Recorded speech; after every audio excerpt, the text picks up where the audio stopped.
Students, आज हमारा chapter है दैनिक जीवन में रसायन। यह चैप्टर हमारे सिलेबस में 4 अंक का है और इस चैप्टर में दैनिक जीवन अर्थात हमारे दिन की सुबह से शाम तक जितनी भी क्रियाविधि, जितनी भी गतिविधि हैं, उसमें हम रसायन का बहुत अधिक उपयोग करते हैं। रसायन से अभिप्राय है कि हमारी जो फल हैं, सब्जियां हैं, उनमें विभिन्न तरह के तत्व हैं या अम्ल ऐसे पदार्थ पाए जाते हैं। इसके अलावा हम घरों में डिटर्जेंट है, साबुन का इस्तेमाल करते हैं। फसलों के अधिक उत्पादन के लिए किसान द्वारा विभिन्न तरह के कीटनाशी या रसायननाशियों का उपयोग किया जाता है। ये भी क्या है, एक प्रकार के सारे रसायन ही हैं। तो दैनिक जीवन में रसायन, इस चैप्टर में हमारा पहला टॉपिक है। हम इन 3 टॉपिक्स पर चर्चा करेंगे: अम्ल, क्षार और लवण।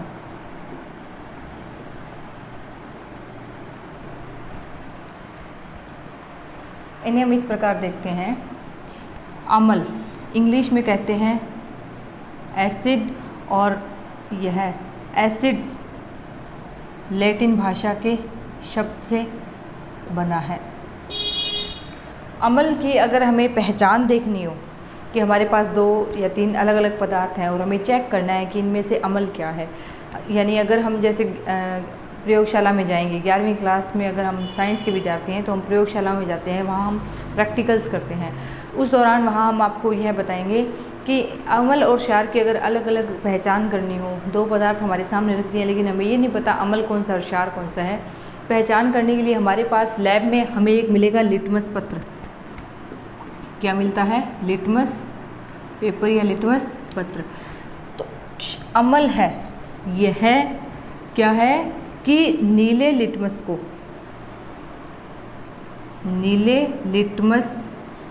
पत्र को क्या करता है? लाल करता है। यानी हमारे पास जो भी सैंपल है हम उनमें क्या करेंगे? नीले लिटमस को उसमें डिप करेंगे तो हमें क्या प्राप्त होगा? उसका कलर लाल हो जाएगा। अगर क्षार की पहचान करनी है, इन्हें हम बेस कहते हैं। क्षार के लिए हमें क्या करना है? यह लाल लिटमस पत्र को क्या करता है? नीला। अब यदि हमें दोनों में ही, यानी हमने क्षार में नीला लिटमस पत्र डालेंगे तो उसका कलर नीला ही रहेगा, लेकिन अगर लाल डाल दिया तो भी वो कैसा हो जाएगा? नीला। तो ये पहचान किसकी है? अम्ल और क्षार की। अगर हम, क्योंकि प्रयोगशाला में क्या है, आपको सबसे पहले यही इंस्ट्रक्शन दिया जाता है कि किसी भी पदार्थ को हम चख कर यानी टेस्ट करके नहीं बताएंगे, क्योंकि हो सकता है वो हमारे लिए बहुत ही अधिक हार्मफुल हो। इसीलिए हमने ये पहले ये टेस्ट आपको बताया है। वैसे हम अपने घर में अम्ल और क्षार की पहचान कैसे करते हैं कि अम्ल हैं, यह क्या होते हैं? स्वाद में खट्टे होते हैं। क्या होते हैं? स्वाद में खट्टे होते हैं। जबकि क्षार स्वाद में कैसे होते हैं? कड़वे।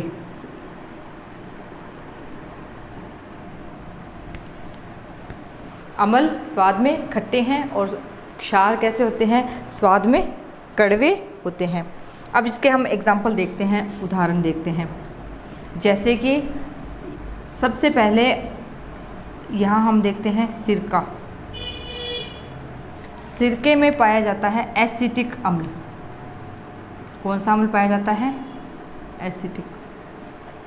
फिर हम यहाँ बात करेंगे नींबू, संतरा, इमली और टमाटर। इसी के साथ एक होता है यहाँ लाल चींटी में। तो इनमें आप देखिए, नींबू में सिट्रिक अम्ल पाया जाता है। ये एग्जाम्पल्स आपको याद करने हैं। सिट्रिक अम्ल, आपसे पूछा जा सकता है किन्हीं 2 अम्ल के उदाहरण दीजिए, या इस प्रकार कि संतरे में कौन सा अम्ल पाया जाता है? संतरा है, इसमें पाया जाता है एस्कॉर्बिक। इमली में टार्ट्रिक अम्ल, टमाटर में ऑक्जेलिक अम्ल और लाल चींटी में फार्मिक। इसी के साथ एक हमने पढ़ा है जठर रस। जो हमारे आमाशय में होता है, इसमें पाया जाने वाला अम्ल होता है हाइड्रोक्लोरिक अम्ल। और इसकी मात्रा अगर अपने अनुपातिक जो मात्रा है, निश्चित जठरस की मात्रा हमारी बॉडी में भोजन के पाचन के लिए आवश्यक होती है, अगर इसकी मात्रा क्या हो थोड़ी सी अधिक हो जाती है, तभी क्या बनती है, हमारे आमाशय में एसिडिटी बनती है। और यह क्या होता है, कौन सा अम्ल होता है, ये हाइड्रोक्लोरिक अम्ल। तो ये है अम्ल के एग्जाम्पल। तो अम्ल क्या है, इंग्लिश टर्म है एसिड, और यह है लैटिन भाषा के एसिड शब्द से लिया गया है, जिसका अर्थ क्या होता है, स्वाद में ये कैसे होते हैं, खट्टे होते हैं। प्रयोगशाला में अगर हमें पहचान करनी हो तो इसके लिए हम क्या प्रयोग करेंगे, प्रयोगशाला में 2 तरह के लिटमस पत्र होते हैं, नीला और लाल। अम्ल है, उसमें अम्ल क्या करेगा, नीले लिटमस को लाल कर देता है। और अगर हमारे पास क्षारीय पदार्थ है तो क्षार क्या करता है, नीले लिटमस पर तो कोई प्रभाव नहीं होता, लेकिन लाल लिटमस को क्या कर देता है, नीला कर देता है। यह थे हमारे पास अम्ल के उदाहरण। इसी के साथ इसमें हम प्रबल और दुर्बल अम्ल भी देखेंगे। अभी आपको एग्जाम्पल बताते हैं। पहले आप यहाँ क्षार की ओर बात कर लेते हैं। क्षार है, जैसे हम देखते हैं साबुन, साबुन क्या होता है, क्षार होता है। या हम बात करें अपमार्जक की, यह क्या होते हैं, क्षार। इसके और अगर हम एग्जाम्पल देखें तो यहाँ क्षार हम देखते हैं जैसे कि NaOH, क्या नाम होगा इसका, सोडियम हाइड्रोक्साइड,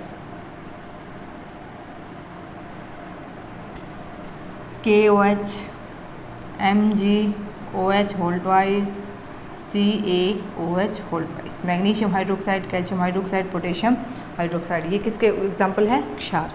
इसी तरह से अम्ल में हम रासायनिक पदार्थों में बात करें तो एक तो हमने देखा HCl हाइड्रोक्लोरिक अम्ल, एक होता है H2SO4 सल्फ्यूरिक अम्ल, H2CO3 कार्बोनिक अम्ल, और एसिटिक अम्ल का सूत्र होता है CH3COOH। ये है हमारे पास अम्ल के एग्जाम्पल। इसी के साथ हमारे पास तीसरा पदार्थ है लवण। तो लवण होता है कि जब अम्ल और क्षार दोनों पदार्थों को मिला दिया जाता है तो आपस में अभिक्रिया होने के बाद, रासायनिक अभिक्रिया होने के बाद उनसे जो प्रोडक्ट बनता है उसमें क्या बनता है, लवण प्लस जल। और यह हमारी पहले स्टडी क्यों हुई है, और हमारे 6th चैप्टर मैंने आपको करवाया उसमें भी हमने पढ़ा है कि प्रबल अम्ल और प्रबल क्षार को मिलाने से क्या बनता है, लवण और जल। कौन सी अभिक्रिया होती है, ये उदासीनीकरण अभिक्रिया। तो उदासीनीकरण अभिक्रिया का प्रोडक्ट क्या होता है स्टूडेंट्स, लवण बनता है और इसमें जल। और कैसी अभिक्रिया होती है, यह है ऊष्माक्षेपी। अब ऊष्माक्षेपी क्या होती है कि ऐसी रासायनिक अभिक्रियाएं जिनमें अभिकारक की क्रिया के द्वारा आपस में क्रिया होने के उपरांत या बाद में क्या बनता है, क्रियाफल। और क्रियाफल बनने के साथ साथ इसमें से हीट निकलती है या ऊर्जा निकलती है। तो ऐसी अभिक्रियाएं क्या कहलाती है, ऊष्माक्षेपी अभिक्रिया। तो हम यहाँ लवण का एग्जाम्पल देखते हैं। जैसे हमने बात की, हमारे पास है HCl, ये क्या है, प्रबल अम्ल। और दूसरा हमने क्या लिया, NaOH, ये हमारे पास क्या है, प्रबल क्षार। इन दोनों की क्रिया के द्वारा यहाँ क्या बनता है हमारे पास, NaCl प्लस H2O, यह क्या है, लवण, और ये क्या है, जल। और कैसी अभिक्रिया है ये, ऊष्माक्षेपी, यानी यहाँ प्लस क्या है, हीट या एनर्जी भी निकलती है। और वैसे इस अभिक्रिया को हम 6th चैप्टर में किस नाम से जानते हैं, उदासीनीकरण अभिक्रिया। उदासीनीकरण अभिक्रिया ने लवण की बात हम कर रहे हैं, तो कौन सी अभिक्रिया है ये, HCl प्लस NaOH, क्या बना हमारे पास, NaCl प्लस H2O, ये क्या है, लवण प्लस क्या है इसमें, हीट। यह लवण है या यह जो विलयन है, यह क्या है, उदासीन विलयन कहलाता है। यानी ये जो लवण बना है ये विलयन कैसा है, उदासीन विलयन। क्योंकि जब हमने इस विलयन की pH को चेक किया तो pH कितनी आती है, 7। pH हमारे पास किसी भी विलयन का अम्लीय क्षारीय को मापने का एक पैमाना होता है, जिसमें 0 से लेकर 14 कॉलम होते हैं, जिसमें 7 तक अगर pH है तो यह विलयन कैसा है, अम्लीय। 7 से 14 है तब कैसा होता है विलयन, क्षारीय। और अगर किसी विलयन की pH 7 है तो कैसा होता है, यह है उदासीन। तो प्रबल अम्ल और प्रबल क्षार की अभिक्रियाएं कैसी होती है, उदासीनीकरण अभिक्रिया कहलाती है। और बने हुए विलयन की pH कितनी होती है, 7, अर्थात ये कैसा विलयन है, उदासीन विलयन। इसी प्रकार यदि हम एक तो ले रहे हैं प्रबल अम्ल और एक अगर हम ले लेते हैं दुर्बल क्षार, क्या लिया हमने, प्रबल अम्ल और दुर्बल क्षार, तो हमारे पास क्या बनता है, CaCl2 प्लस H2O। यह इसमें आप देखिए हमने क्या लिया है, प्रबल अम्ल और दुर्बल क्षार, यहाँ बनता है लवण और इस विलयन की pH 7 से कम होती है, इसलिए ये कैसा विलयन होता है, अम्लीय विलयन। कैसा विलयन होता है, अम्लीय, क्योंकि हमने यहाँ अम्ल कैसा लिया है, प्रबल। इसी प्रकार यदि हम प्रबल क्षार NaOH लेते हैं और इसी के साथ हम ले लेते हैं दुर्बल अम्ल CH3COOH, तो हमें यहाँ क्या प्राप्त होता है, CH3COONA प्लस H2O। तो यहाँ भी स्टूडेंट्स ये क्या है हमारे पास, प्रबल क्षार, और ये क्या है हमारे पास, दुर्बल अम्ल, और बनता क्या है, लवण, सोडियम एसीटेट इसका नाम है। लेकिन यह प्रबल क्षार होने के कारण इस विलयन की pH 7 से क्या होती है, ज़्यादा, इसलिए ये कैसा इसकी प्रकृति होती है, क्षारीय प्रकृति। कैसा विलयन बनता है, क्षारीय विलयन। तो आप ये यहाँ से बहुत ही इम्पोर्टेंट बात है, ध्यान रखिए कि यदि हमारे पास प्रबल अम्ल और दुर्बल क्षार है तो बनने वाले विलयन की प्रकृति कैसी होगी, अम्लीय है, अर्थात इस विलयन की pH 7 से कम होगी। यदि हमारे पास क्षार प्रबल है और अम्ल कैसा है, दुर्बल, तो इस विलयन की pH कितनी होगी, 7 से ज़्यादा, अर्थात इस विलयन की प्रकृति कैसी होगी, क्षारीय। इसी प्रकार अम्ल और क्षार, इन विलयनों में यानी हमारे पास अम्ल है और अगर हमने उसमें बहुत अधिक मात्रा में पानी अगर मिलाया है तो इससे जो विलयन बनेगा वह विलयन क्या कहलाता है, तनु विलयन। क्या कहलाता है, तनु विलयन। और एक होता है हमारे पास सांद्र। सांद्र और तनु में अंतर यही है कि तनु विलयन में तो पानी की मात्रा अधिक है और अम्ल की या क्षार की बात करें तो उस पदार्थ की मात्रा कम होती है, जबकि सांद्र विलयन में पानी की मात्रा कम होती है, जबकि अम्ल या क्षार जिस भी पदार्थ को हम ले रहे हैं उसकी मात्रा अधिक होती है। तो ये हमारे पास दो यहाँ टर्म्स और हैं, एक तो होता है तनु विलयन और एक होता है सांद्र विलयन। आपको जब लैब में ले जाएंगे तब आपको वहाँ दिखाई देगा कि कुछ बोतल्स होंगी जिनमें सॉल्यूशन है, उन पर लिखा होगा डाइल्यूट HCl और कहीं लिखा होगा CONC कंसनट्रेट HCl। इससे क्या अभिप्राय है कि इस बोतल में यानी हमारे पास ये दो विलयन हैं A और B। A जो तनु विलयन की बोतल है उसमें क्या है, HCl के साथ पानी की मात्रा अधिक, तब तो क्या कहलाता है ये डाइल्यूट या तनु HCl। और कंसनट्रेट में क्या है कि पानी की मात्रा कम है बोतल में, यानी ये प्योर इसमें HCl है, तब ये क्या कहलाता है, कंसनट्रेट HCl। जो हम लवण पढ़ रहे हैं, लवण क्या है, लवण बनते हैं, इनके गलनांक और क्वथनांक उच्च होते हैं। तो लवण है, इनके गलनांक व क्वथनांक उच्च होते हैं यानी अधिक होते हैं, इसलिए इनके साथ क्या है, क्रिस्टल जल के अणु भी जुड़े हुए मिलते हैं और ऐसे यौगिक क्या कहलाते हैं, क्रिस्टलन यौगिक या क्रिस्टलन जल भी कहते हैं। जैसे हम एग्जाम्पल देखते हैं, हमारे पास इसी चैप्टर में कुछ कंपाउंड्स आएंगे। जैसे हम बात करते हैं, एक होता है हमारे पास यौगिक धावन सोडा, एक आपने नाम सुना होगा फिटकरी, फिटकरी सभी ने सुना है, देखी भी है। अब आज उसका आप रासायनिक सूत्र देखिए। और एक जैसे नीला थोथा, ये जब आपको लैब में केमिस्ट्री लैब में ले जाएंगे तब आपको बताएंगे कि ये सॉल्यूशन आपको दिखाएंगे, ये सारे यौगिक कंपाउंड हैं कि इनसे कैसे प्रैक्टिकल किया जाता है। धावन सोडा क्या होता है, इसका सूत्र होता है Na2CO3 और डॉट यहाँ इसके साथ 10 H2O अणु जुड़े रहते हैं, इन्हें क्या कहते हैं, क्रिस्टलन जल।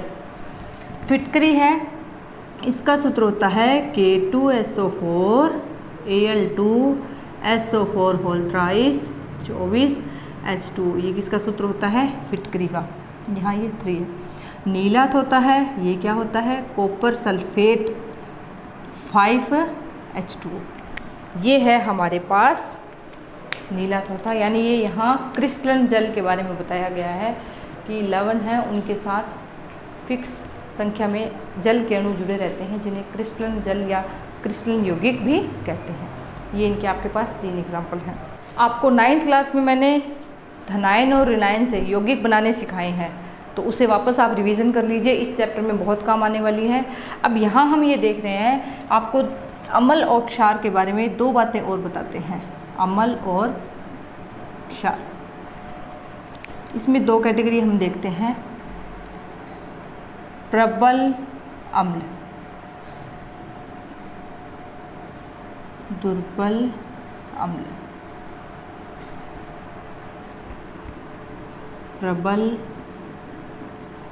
क्षार,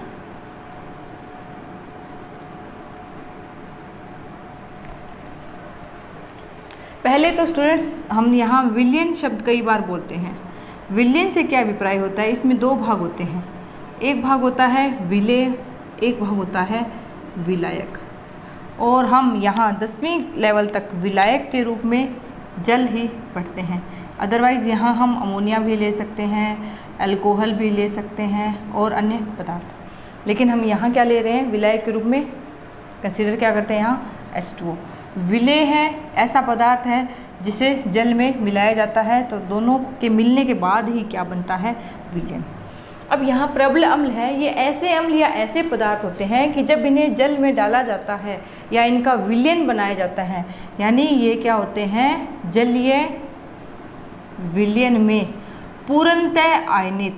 आयनित से क्या मतलब है कि जिन आयनों से अम्ल बना है वह जल में डालने पर पूर्णतः आयनित होता है, तो क्या कहलाते हैं ये, प्रबल अम्ल। जैसे एग्जांपल देखते हैं हम, HCl, H2SO4, HNO3, तीनों के नाम क्या है, हाइड्रोक्लोरिक अम्ल। ये एग्जांपल आपको याद रखने हैं और इनके उपयोग भी पूछे जाते हैं। हाइड्रोक्लोरिक अम्ल, सल्फ्यूरिक अम्ल और नाइट्रिक अम्ल। इसी प्रकार दुर्बल की बात की जाए तो जलीय विलयन में पूर्णतः आयनित नहीं होते हैं। ऐसे अम्ल जो जलीय विलयन में पूर्णतः आयनित नहीं होते हैं, जैसे हम बात करें यहाँ एसिटिक अम्ल CH3COOH, कौन सा अम्ल है ये, एसिटिक, और दूसरा है H2CO3 कार्बोनिक अम्ल। ये टेबल ये सारणी मैं इसलिए बना रही हूँ कि यहाँ से ऐसा प्रश्न भी आता है कि 2 प्रबल अम्लों के नाम लिखिए, तो आप यहाँ से कोई भी 2 प्रबल अम्ल, नाइट्रिक अम्ल या सल्फ्यूरिक अम्ल। 2 दुर्बल अम्लों के नाम, तो H2CO3 कार्बोनिक अम्ल और एसिटिक अम्ल। क्षार की, तो यहाँ भी क्या होगा, ये जलीय विलयन में क्या है, पूर्णतः आयनित होते हैं और ये है पूर्णतः आयनित नहीं होते। एग्जाम्पल आप देखिए इनके, NaOH sodium hydroxide, KOH potassium hydroxide, और यहाँ हम बात करें तो मैग्नीशियम हाइड्रोक्साइड और कैल्शियम हाइड्रोक्साइड, या हम बात करें एल्यूमिनियम हाइड्रोक्साइड, ये क्या कहलाते हैं, दुर्बल क्षार। यहाँ एक और देख सकते हैं, अमोनियम हाइड्रोक्साइड। ये बने कैसे, ये आपको 9th क्लास के, आप अपनी साइंस की कॉपी चेक कीजिए, उसमें आपको ये सारे आयन ऐसे लिखवाए थे कि Ca+2 जब OH- के साथ ऐड होता है तो इस प्रकार ये यौगिक क्या बनेगा, CaOH होल ट्वाइस। इसी प्रकार Al+3 है, OH-1 है, तो कैसे यौगिक बनेगा, AlOH होल थ्राइस। ध्यान रखिए OH एक साथ ये ग्रुप्ड मूलक है, सामूहिक मूलक है OH, इसीलिए ये O और H के साथ एक साथ आप ऐसे लिखेंगे एल्यूमिनियम हाइड्रोक्साइड। यदि कोई बच्चा इस प्रकार लिखेगा कि यहाँ 3 लगाया, ब्रैकेट नहीं लगाया, तो आपका स्टूडेंट्स ये क्या होगा, रॉन्ग या गलत। तो ये यहाँ तक आज हमारे टॉपिक में हमने क्या देखा है, जनरल अम्ल, क्षार और लवण की क्या परिभाषाएं हैं, क्या क्या इनके एग्जाम्पल है। अम्ल का एग्जाम्पल पूछें तो आप लिख सकते हैं sodium chloride, sodium sulphate, potassium chloride. इस प्रकार अम्ल और क्षार को ऐड करने पर क्या बनता है, लवण और जल। प्रबल अम्ल का उदाहरण आप बता सकते हैं। ऐसा क्वेश्चन आता है कि 2 प्रबल अम्ल और 2 दुर्बल क्षार के उदाहरण लिखिए, और दोनों के एक एक उपयोग भी हमारी नेक्स्ट क्लासेस में आते रहेंगे। Thank you.